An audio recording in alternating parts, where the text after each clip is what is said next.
நல்வாழ்த்துக்கள். இன்னைக்கு சரஸ்வதி பூஜை, அதனால நான் இந்த ஸ்லோகத்தை சொல்றேன்.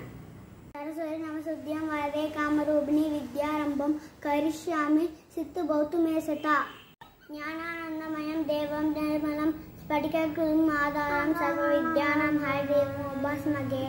சாமி கும்பிட்டாச்சு, ஸ்லோகத்தையும் சொல்லியாச்சு. இப்போ நம்ம சாமிக்கு பறிச்சு வச்சதை சாப்பிட்டு பார்க்கலாம். நாளைக்கு தான் விஜயதசமி, நாளைக்கு தான் நம்ம படிக்கணும். இன்னைக்கு நம்ம சாப்பிட்டு பார்க்கலாம். அவல் பாயாசம்,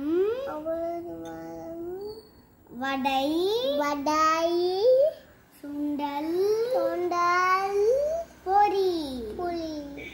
வாங்க நம்ம சாப்பிட்டு பார்க்கலாம்.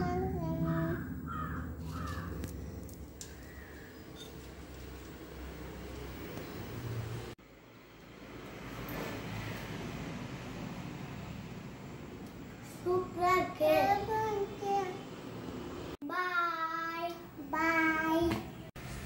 ஆமா, முதல்ல நம்ம மணல்கோட்டையை கடந்து வந்தோமா? கடந்தோம்.